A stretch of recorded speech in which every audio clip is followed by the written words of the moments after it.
So we have here what's essentially called page 3, even though it's actually, I think it's page 7 or something, but just to know where we are, very bottom. So I'm looking at saying, if you understand the alphabet, you'll see that the first 7 letters, Aleph through Zion, sets up your basic life on earth.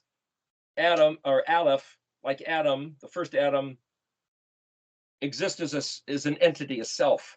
Bet in a body, Gimel, mobile, Dalet, decisions to make, Hey, enlightenment to be receive about the decisions, Vav, you become the man. You make those decisions, you determine for yourself who you're going to be, Zion, then you're dead.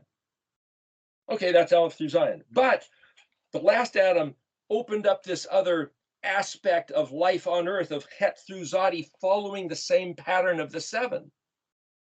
So if you look at the first letters, Aleph through Zion, and correlate them with Het through Zadi, which is the Mishkan pattern, it's exactly the same concern. Het Tet Yod, like the Aleph, basically Kaf Lamed, like the Bet, Mem Nun, like the Gimel. We've gone through this before. The idea, though, that there's a world within a world, there's an option of life within the life, the same pattern within the pattern. And then he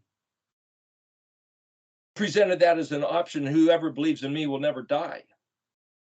So somehow taking the words of Yahusha, referring to the Aleph Bet, referring to the Torah, not a different God, a different covenant, a different religion, a different way of seeing things, but a clarification, everything exactly fit the same.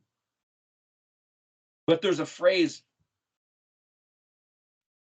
Yahuwah provided manna in Deuteronomy 4 or Deuteronomy 7 that their fathers didn't know. It's like, hey, so it's not exactly the same as everything our fathers knew. He can supplement and give other provisions,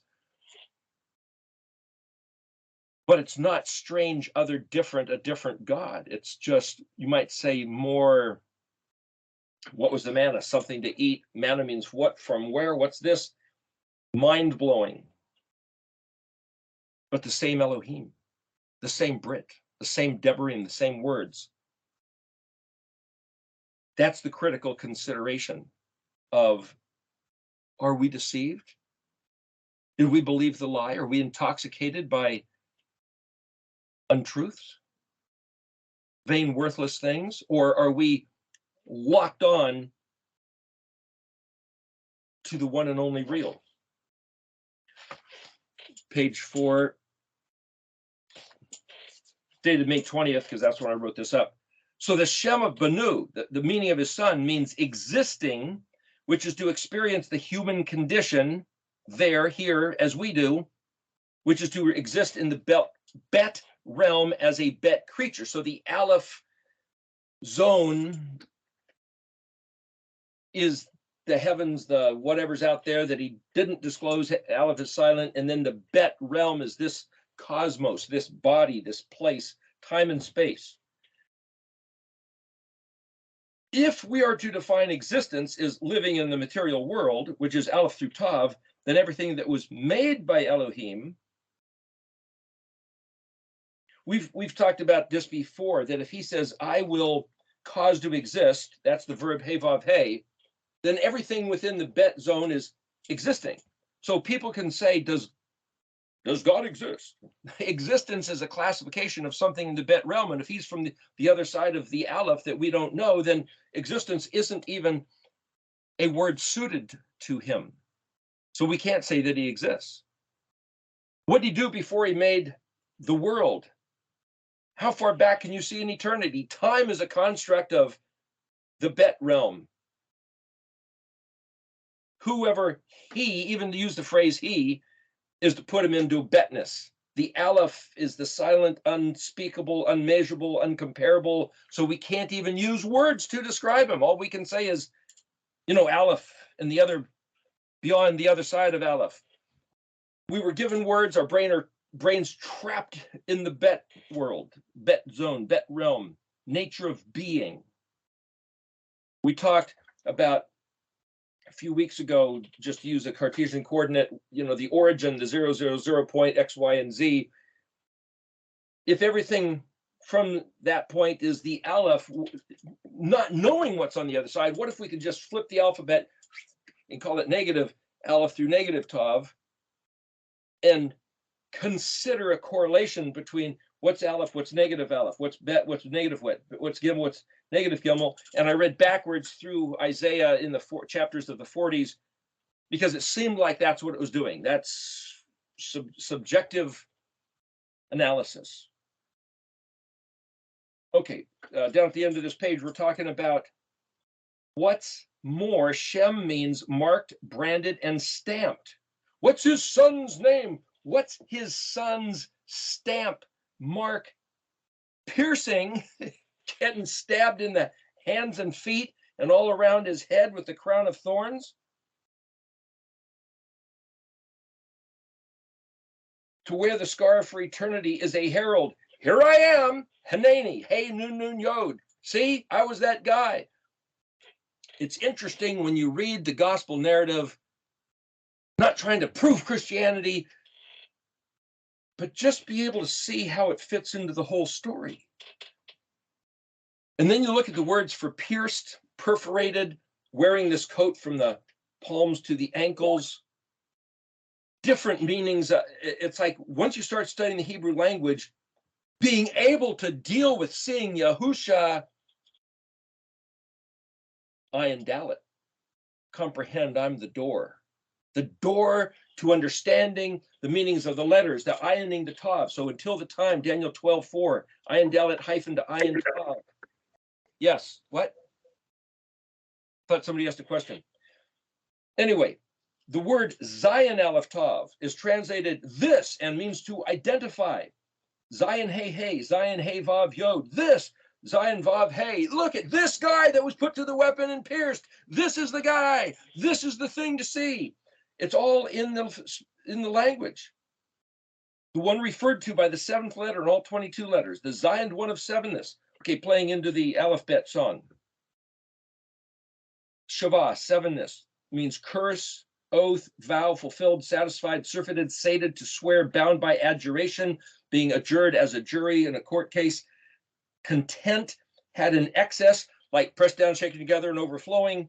The Feast of Weeks, Shavuot, group of seven, Mishkan pattern, which is a group of seven, the seven Moedim. What I'm saying, this is all the word Shin Bet Ayin, which is this.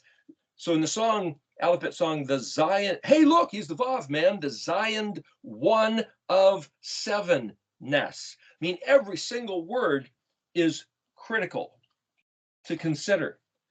The next page talking about this here, I'm not going to read everything for the interest of time. You guys can look at this, but it says in John 3:16, my only begotten son. Well, Yahweh's record saying in Exodus 4:22 that Israel is my firstborn son. And then Jeremiah 31:8, Ephraim is my firstborn. To claim Yahusha is his only begotten son is a different matter. You have to look at, well, what's the meaning of the word begotten? And then there's this contention. You look this up on the internet.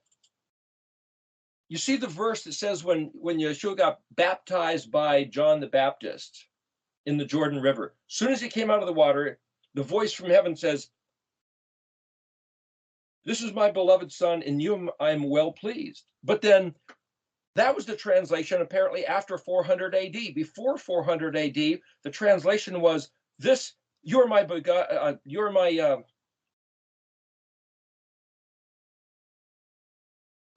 I forget the first part of it, but he says something about you're my son. This day I have begotten you. So what? Who changed the text?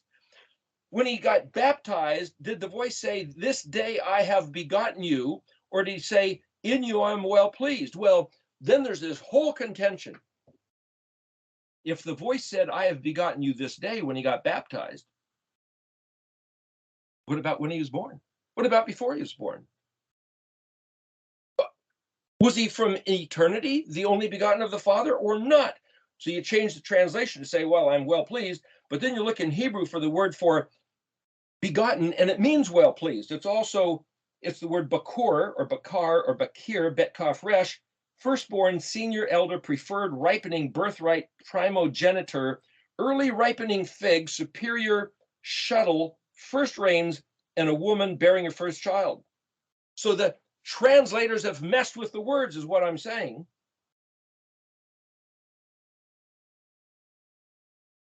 Bet kaf resh, bet prefix in the condition of kaf resh, battering ram, to give a banquet, bought, purchased. It's also kaf resh in the dictionary, saddle, pasture, meadow, royal bodyguard. Kaf resh tav is where you get the word karate, as in to chop or cut something, which also means to cut a covenant or cut down, which is to say divine punishment by premature death. So if he says bet kaf resh, bakar, this is my battering ram. Oh, this is my only begotten. Oh, I'm well pleased in you. This is my royal bodyguard. Which one of those things is he saying? Well, he's saying all those things. That's why this gets a little bit difficult to try to make sense of unless you're willing to consider all these matters. Bet kaf reshod bakari means my preferred. So if Yeshua said, I only say the things I hear my Father saying, I only do the things I see my Father doing, okay, let's leave it there. I'm not trying to diminish Yeshua. I'm trying to cough up the deceptions. Ezekiel 33, Yahuwah said he wanted, and in Ezekiel 33:11, Ezekiel 18:23, that if the wicked man stops doing wickedness and turns from his wicked ways and starts doing righteousness, none of his wickedness will be remembered. He will turn from his evil ways and live. Well, that, and also if he asked Jesus into his heart. No, he didn't say that. Why not? Question, why was that not part of the condition? If you turn from your evil ways, you can live. Does that mean only on this earth, or does that mean for eternity? What is salvation? Proverbs 16:7, when Yahweh favors a man's way, even his foes will be at peace with him. That's one reason to figure out what Yahweh wants us to do. And run, which is ratzon, run with pleasure. Proverbs 12:22, work produce with skilled fidelity, asha amona. Proverbs 11:20, tamim derek, perfect, accurate guidance. I'm just saying these are the matters that Yahweh wants for us to do. Psalm 147:10-11 and Psalm 69:30-31. Yira et ha michalim la chesedo. Fear him and hope for chesed. Didn't say ask the Savior into your heart. Yeah, but what would you be doing if you did fear him and hope for his kindness? You'd cry out to Yahuwah to save you, to recover you. Psalm 69:30-31, praise the Shem of Elohim with song and magnify him with thanks, with todah. What I'm saying is that if you search the scripture for what are we supposed to be doing, it's very practical, all through the Tanakh. It's almost spiritual if you read the New Testament. I'm not denying the two. I'm saying it looks contradictory. It looks different at face value. An aspect of the Shem of Elohim, the occupation of all his concerns, is what he likes and doesn't like. So to go through and read, what does he want me to do? Turn from evil, find what he wants and do it. Work with fidelity, perfect, accurate guidance. Fear him and hope for chesed, and sing praise to his name and magnify him with thanksgiving. Okay, then that's what my life should be about. What is his name and what does he want us as his people? Is what's his name of his son? That's the other way to answer that question. Investigate in Jeremiah 31 what Ephraim sees and does. Ephraim slapped his thigh and says, gosh, I've been such a darn fool. It says, and after my repentance, I returned, or after, another way to read that, because the word is shin bat, is after my what's the word? turning away, I repented. After my rebellion, I recanted and I came back. He's acknowledging he was like some punk teenager, darn fool kid, but then he realized it's all a loss. It's all nothing. It's all a waste. I've ruined my life, and bring me back and I will come back. And suddenly Yahuwah's whole mind in favor, everything changes. That's the name of his son. Is his son Yeshua? I'm saying his son is Israel. His son is Ephraim. His son is you and me, who turn from our stupid, wicked ways, regard his Torah, and start doing his ratzon, his pleasure, his will with our willing heart. That's what he wants to see. And that's what's going to change the world, not whether we can get more armaments and more trade deals with our enemies. Change our behavior. How many of who has to do what, when, with what heart, for how long before it has an impact? It's immediate. So here, this next page, you'll see it in the handout here. I took because Agar here is following the 27 or the 22 letters. There's 5 Sophite letters, but that's not in the Paleo. There's 27 in the modern Hebrew. And if I sit there and say, this is all a matter of saying, what does Yahuwah want his son to be? And if I'm suggesting that this correlated to the Aleph Bet, I sat here, and again, subjective creativity, poetry, whatever you want to call it, I'm going to correlate the 22 letters to a personal consciousness. How would I regard what these 22 letters mean as, how do I be a good son to my Father in heaven? Aleph, realize I am, I will. Proactive determinism, self-realization. I exist as an identity, my own unique sentient being. I am, I exist. He gave me selfness. That's Aleph. So this is a mental framework of the 22 letters. Bet, I am independent. I live on my own, in my own personal body, which I maintain. Corporeal matter. I have to feed it, wash it, tend it, protect it. Betness.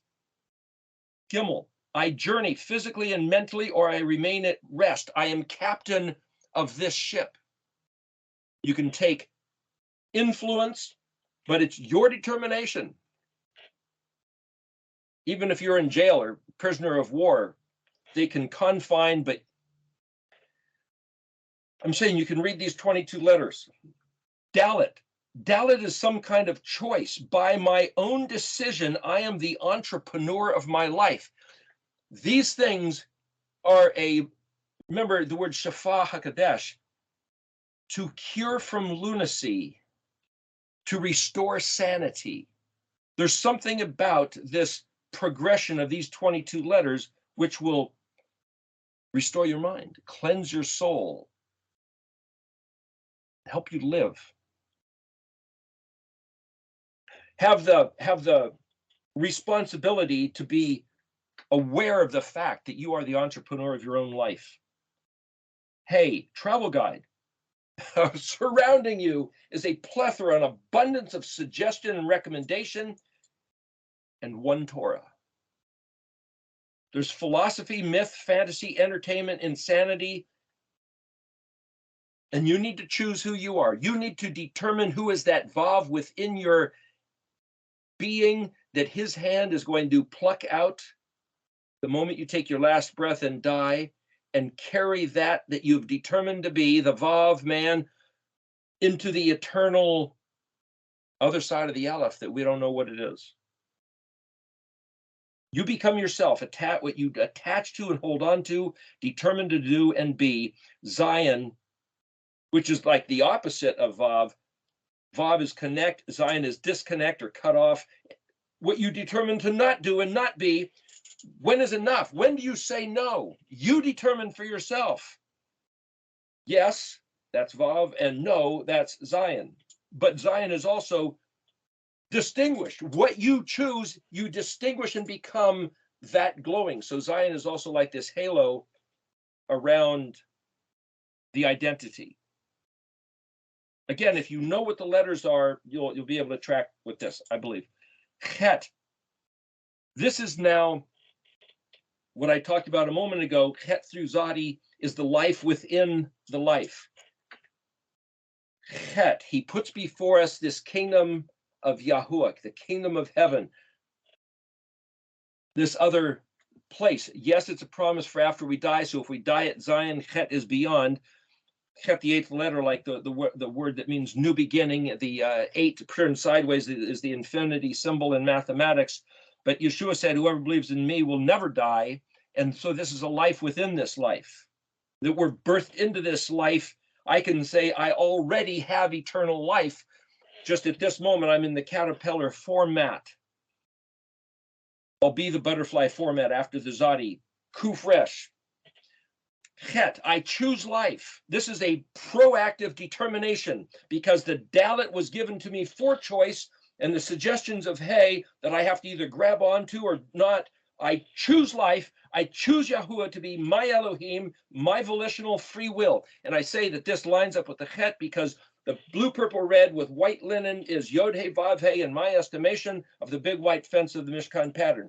Tet, then, the full basket, I submit to being possessed by Yahuwah as his personal possession.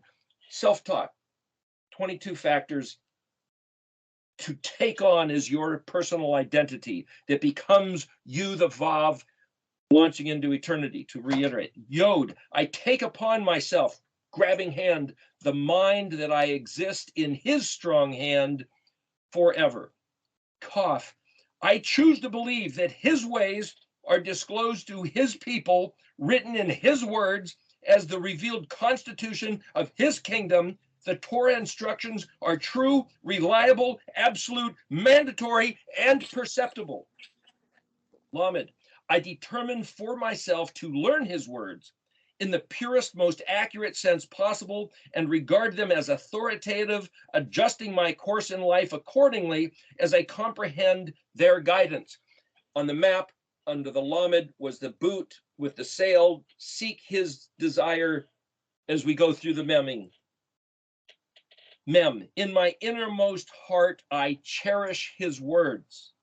Noon, I design myself to be a zealot, fanatical about the matters, obsessed, believing there to be a sure and certain future accordingly. Samek, I will act as though we win, woohoo! We are undefeatable if we maintain stalwartly, which is exactly what he said. And only Joshua and Caleb were allowed into the promised land because only Joshua and Caleb out of approximately 3 million or more people would dare to believe him. Ayin, it is an absolute. Our own ways will be returned on our own heads. Thusly, I will be merciful astoundingly and gracious to a fault. Pay, I will not remain silent or ambivalent. I will declare, elucidate, I will burn the incense of my intentional thoughts on this track continually. Zadi, I do the most calculatedly righteous thing at every juncture. On purpose, you might say. I anticipate the resurrection, the restoration of the kingdom with heartfelt vigor for the sake of doing so. Next page, called page 8. Zephaniah 3:9, a pure tongue for all the earth to obed together, the return of Mashiach. So the Kuf is this hope, mind to have. Return of Messiah, restoration of the 12 tribes as a confederated unit, reconciliation of the natural order because Israel wakes up and the favor of Yahuwah poured out, the millennial Shabbat, the 1,000 years of the 7th millennium, graves open, the first resurrection of the righteous, Revelation chapter 19. For such things, at such a time as this, I hope, I expect, I trust. I yearn for the occasion, as it is written to be the greatest yearning of Yahweh for the time to be now, and the blossoming to be beyond fathoming. And the letter Kuf looks like a blossom. Zadi's the sprout, but Kuf is like this stem, and then the round, like the flower opening up, kind of like a motif of the menorah, though the motif is also a symbol of the summit.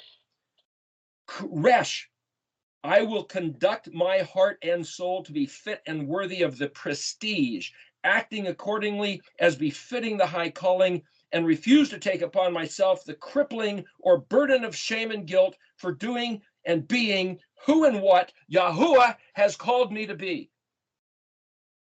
And I say that because some people really dislike what I'm saying and doing. I answer to Yahuwah.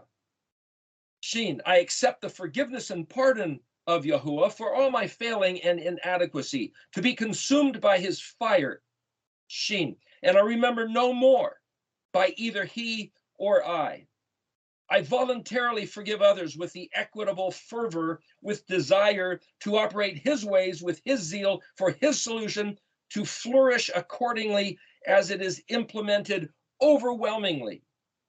Tav, I believe this is the will of Yahuwah. I believe this path is the Ruach HaKodesh. I believe Yeshua made it clear. I believe the Torah is doable and productive with effect, just like he said. Proverbs 30, verse 4. Then, the verse that we were looking at, written as an enigma. An enigma is a person or thing that is mysterious or puzzling or difficult to understand. A conundrum, a paradox, a quandary. So, what is his name? And the name of his son in Reshin Tav. The answer has to be that he's the guy that causes it to exist in order to answer the four questions. So, Aleph through Zion, I'm now equivaling to Yod. Aleph through Zion, the hand of the creator of heavens and earth, staging the set. Het tet yod kaf, like the hay. He gives Adam instructions. So het tet is because of your sin. Yod kaf, remember, yod kaf lamed is the power to prevail. Because of your sin, there's this sin sacrifice so that you can be cleansed and find favor for you. Kaf lamed is the Torah, is the hay of the yod. This is a little bit cryptic, but I'm trying to give the equivalent of how I broke down the letters to Yod He Vav He. Adam was given instructions in the garden. Don't eat this. Do this, don't do that. A man's essence is evaluated accordingly. Ultimately, like picking the needle out of a haystack, the being, the Vav, the determination of each man to be who he will be, which will be carried into eternity, will be accounted for by what account did each one of us give his instructions. Vav, water transported, relocated in a cloud, ideas carried in words, communicating fragrance of perfume carried in music. A person's time on earth conducts that person into eternity. Lamed Mem Nun Samek Ayin. Pezadi Kuf, lining up the Yod He Vav He, the second He, the permanent, his ways. His alphabet arrangement is the tunic of broad stripes is worn by Yosef from the hands to the feet as Yeshua was nailed. Of all futilities that this run on earth entails, to be so clothed is what remains in the reckoning. To know the 22 letters parsed into the 5 groups, wherein as the 5 questions is the answer, what did he cause to exist? The question can be arranged according to the alphabet. The answer's in the alphabet, and the alphabet assigns value to the letters of his name. Everything fits around the alphabet. Yeah, I'm so obsessive, compulsive about the alphabet. And so if we are his son, we can expect Reshin Tav to be our future, which means Aleph Reshin Tav literally means betrothed. Reshin Tav which also means net, trap, and snare, and it means licensed and permitted and allowed and empowered, authorized. So not only is that Yeshua, but that was a model of what we are. And so then, where are we for time? Halfway through. I gave this other page, Kurt, called page 10, and I tried to break it down so that you could see it a little clearly. That's something to look at. This little kind of a weird symbol thing, that's just Kaf Yod. That's the letter Kaf that looks like the K. And then that's one type of spelling of the letter Yod. It doesn't have the arm coming off. Sometimes I mess with graphics of trying to figure out, he uses this word Kaf Yod all the time, and it basically means like me, or thus, therefore, then, when, while, in which case. It's Kaf is the open hand, Yod means my, and it's like, this is like me, or And part of trying to wrap around is like, what did he give us? Why is this kaf yod such a common word? So that's what that is. I'll try to turn it into a graphic one of these days. I'm going on to a next page here. That was called page 10. This is page 11. The word for the coat literally means broad stripes or spread out like this array, wide boards. But the word Yosef itself means Yod Vav Samik Pei. Sef, Samik Pei literally means to put an end to, give to eat, feeding, which is what Joseph did.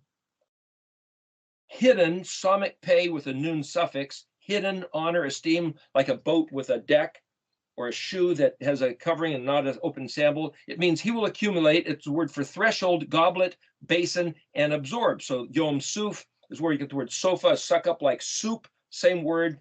The P and the PH and the F are all the same letter, pay.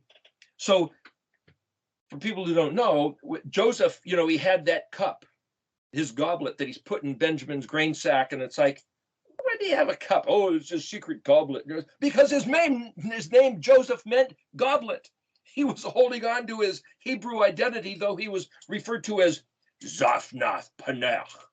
That was his Egyptian name, but it was actually Hebrew. And so this page 11, I have broken down Zaphnath Paneach. How it's what it literally means is decode, decipher, break through, the one who can see the hidden mysteries. And then Zephon, various other words using Samik Pei Resh is Sefer, which is to the book or scroll or to count or number, but Samik Pei Nun,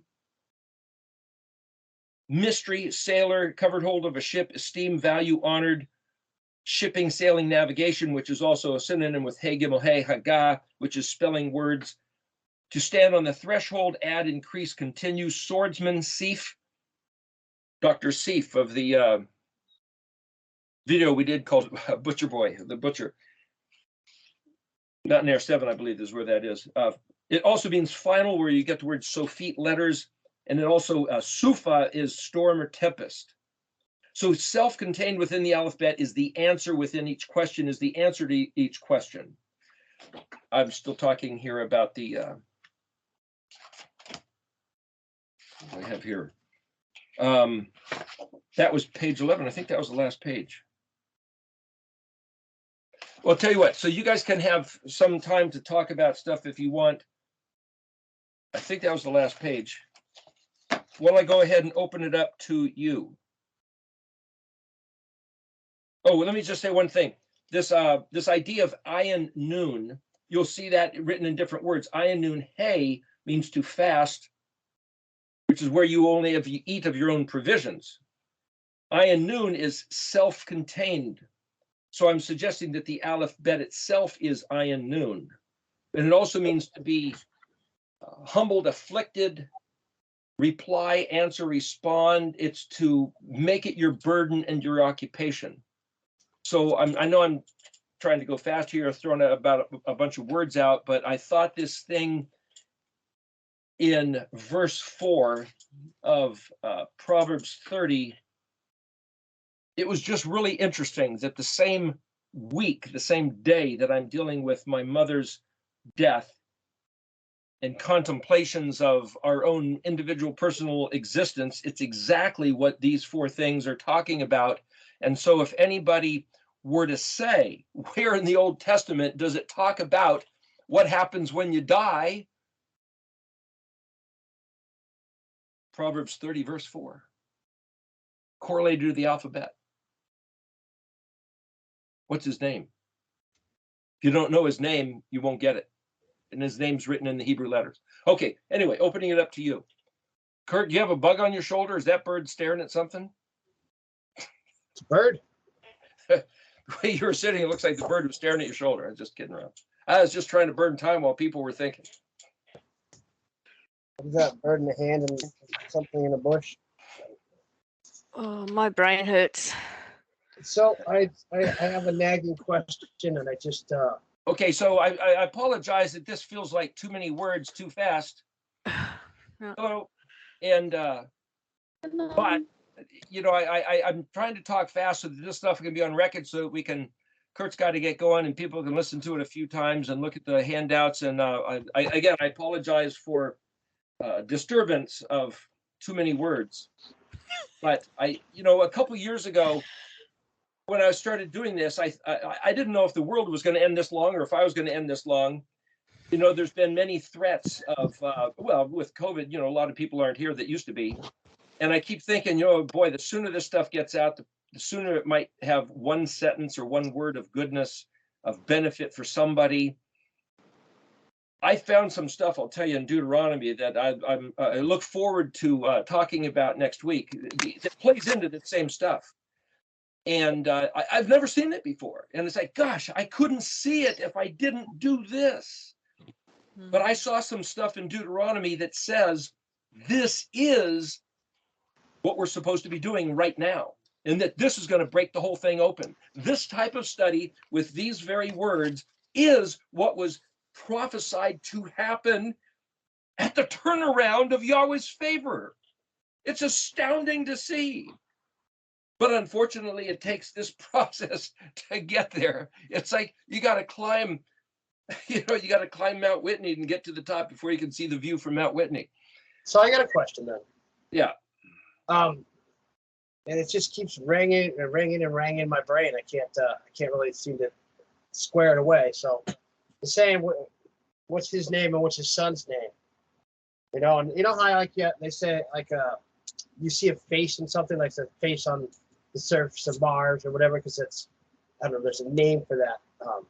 So maybe we're projecting something that we think is going to happen in the future from when that was written, because we have the hindsight of Yeshua, right? But what if he's not talking about Yeshua then? Because he says Israel is his son, Israel's his daughter, Israel's his.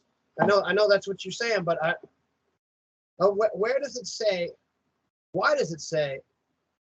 Because it's in conflict with the first commandment, right? For anybody to make the claim that I'm the way to heaven or to the kingdom negates the first commandment. How's that possible?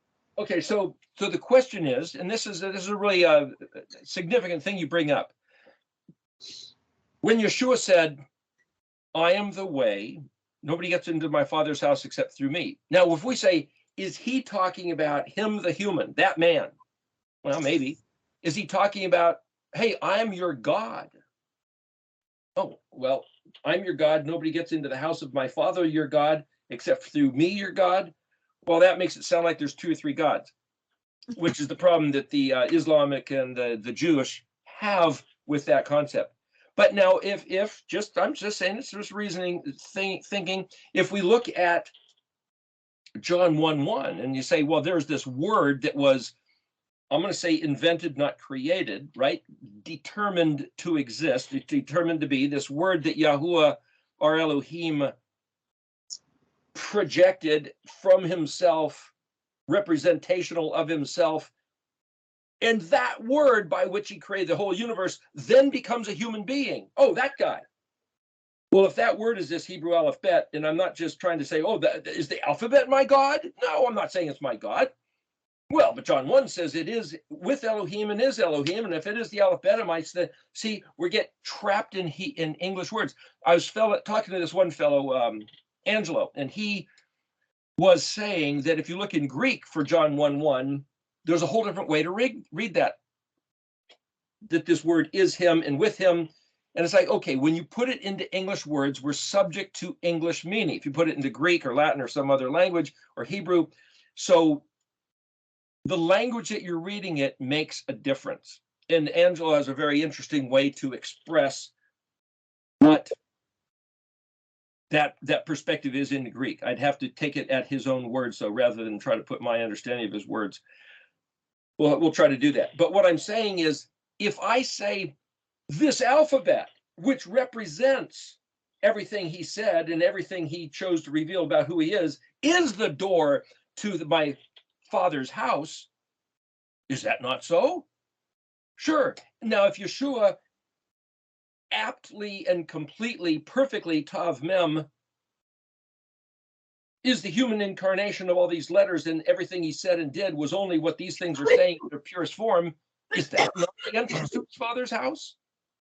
Certainly. But if I say, oh, that man, that human is my God, and I have to conflict him with Yahweh of the Old Testament, now we've got a problem. Because Yahweh did say, you look at Deuteronomy 4, and this is the point, we'll be talking about next week, but the point is, everything expressed in Deuteronomy, the whole entire matter is, who is Yahweh? And if you have a different God, a different Elohim Achrim, you're in big trouble. And so, as I suggested a few weeks ago, every one of the 10 commandments is only one. And it's wrapped up in the first word, Anoki Yahweh. I'm Yahweh, your Elohim, period. Now, every other verse in Exodus 20 or Deuteronomy 5 is an elaboration of that one statement. Every single command he gave us in Deuteronomy that Moshe is talking about is all about Yahweh is the Elohim of Israel. He swore to our forefathers to make a promise. His people didn't believe the promise and went after other gods. And Moshe says repeatedly, again and again, if you make an image of anything, male or female, a reptile, a bird, a fish, an animal, you're in big trouble. It's all over. You will die quickly. You have rejected him. Do not make an image. Well, then who's this image of a man? According to Deuteronomy, I must reject the God with a man's face, even if it's a triple with one man's face. I have to reject it according to Deuteronomy. I'm risking hellfire for saying these words. I've said before, I don't take these matters lightly. If I'm going to read Deuteronomy with any credibility of truth, and yet I can show you the verse. I was just messing with it this morning and yesterday where it says, this is the absolute truth. This word in Hebrew found in Deuteronomy,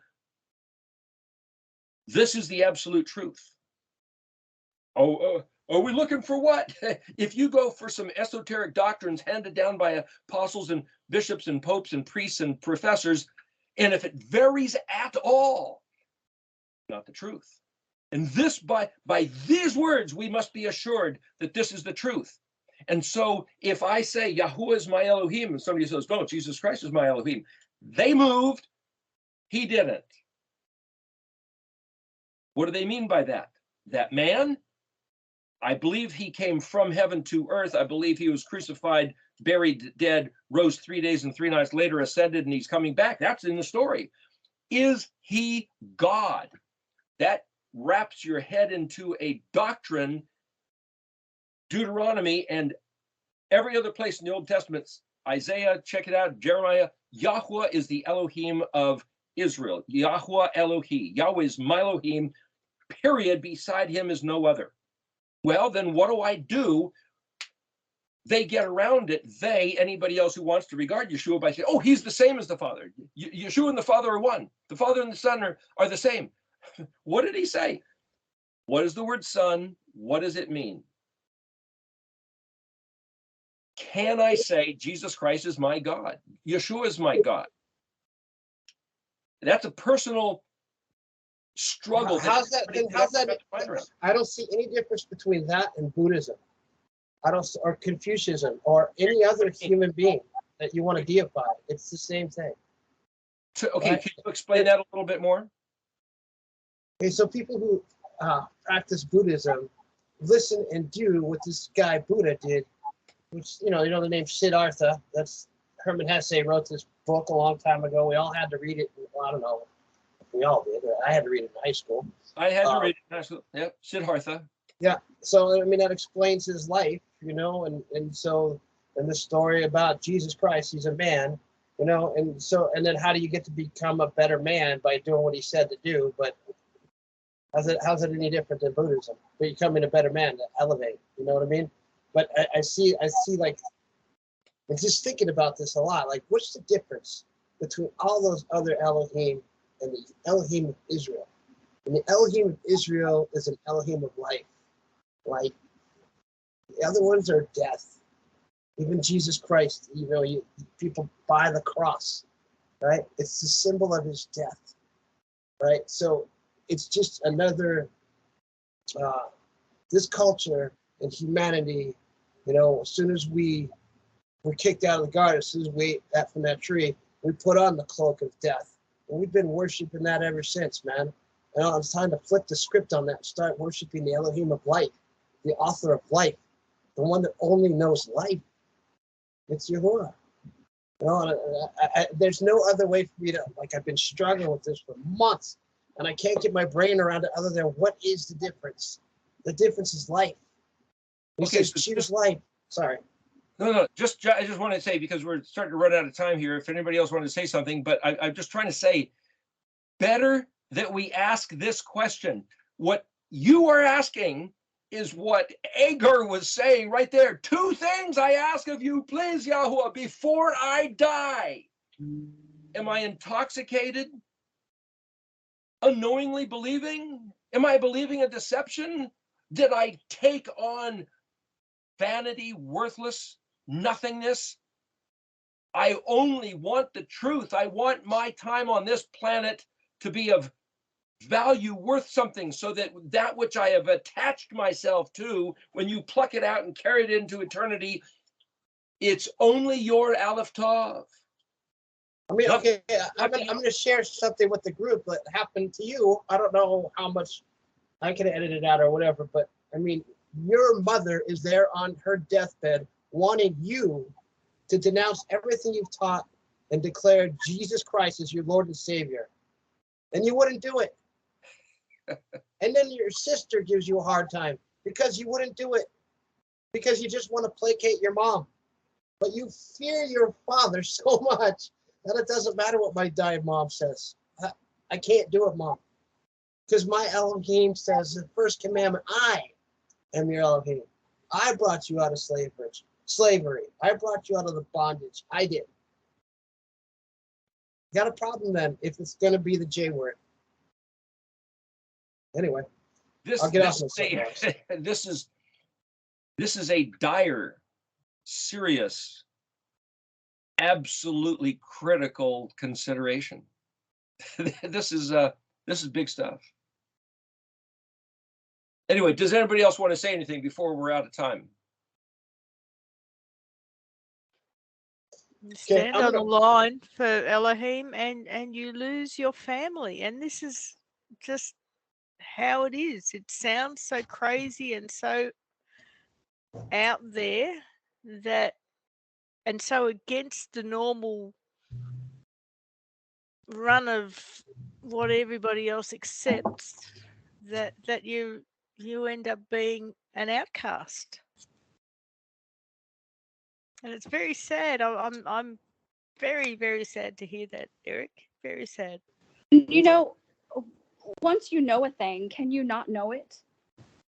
It's like, what's his name? What's his son's name? That reminds me of the Ayin Dalet Ayin Tav.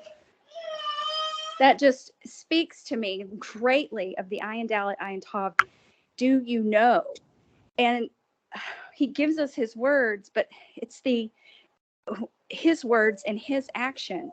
He gives us his words and he tells us what to do. And it's that becoming where you, by the doing, and even as Eric said, write the letters down. That whole entire experience benefits knowing his name and his son's name, if you know, and the experience of knowing him. Once you know a thing, can you not know it? How can I deny? Especially something of this magnitude. It's the most glorious thing to know. And once we know, we can't not know. And so I applaud you, Eric, for what you've done. But it's just like Yahuwah to do something like that. Once we know a thing, we can't not know it, regardless of who tells us not to know it. You can't be it our own family or whoever. You can't unknow it, but you can certainly deny. What's that, Mark? I said, you can't unknow it, but you certainly can deny it, like some people have done. In Well, other I words, can't even they concept come to this that. understanding, and then I after a can't. while, because of the influence of the world, they throw it aside or don't believe it anymore or whatever. So you could say, well, did they ever believe it in the first place? I really don't know what people's hearts are, but I've had that experience of people that came here and studied with me. Then all of a sudden, something happens in their lives and they don't believe anymore. So they believed with all their hearts. At least that's what they expressed to me. And then all of a sudden, something happens in their lives, whether somebody influenced them or whatever, and they walk away from this. It's hard to understand, but like you were saying, you can't unknow it, but you certainly can. Some people have denied it, just chosen not to believe it. That I can't account for that. I can't even fathom that because of how real this is to me and the experience I'm having with this. And so but as you point out, that has happened, unfortunately, but I can't account for that. I get you, Eric. I get what your emotions are with this. You're so locked in, and it's bigger than we are. And to know it is, and to be it. And like Eric has talked before about becoming the Aleph Tav, to experience this, to know the letters and have them applied to ourselves and what we're going through, what he's bringing us through to deliver us. It's bless us. He wanted to be blessed. Jacob did. Let you go until you bless me. Well, just for what it's worth, I think this thing in Deuteronomy that I'm going to talk about next week up in Montana at Shavuot is so great, is so critical that we'll talk about it next week, the following week also. I'll probably still be in Montana that following Sunday, I think, and we could talk about it then. I told a couple people, read the book of Deuteronomy. Up there when I was just up in Montana, I told people in my family, read the book of Deuteronomy as if it was present tense talking to us, not that it was written to somebody 3,000 years ago on the other side of the world for a long lost culture, but as if these words are true and present and a promise viable right now. Read that. And then the first 3 chapters of Deuteronomy just kind of are a setup, but 4, bam, chapter 4. Then chapter 5 is the 10 Commandments. Chapter 7 kind of goes for the throat. So I'm saying if you have something you want to read something, read chapter 4 specifically, and chapter 7 is a pretty good setup as to why we're doing this stuff. Okay. If anybody else wants to join on the call, great. If not, we do the after show on I'm Gonna Pray.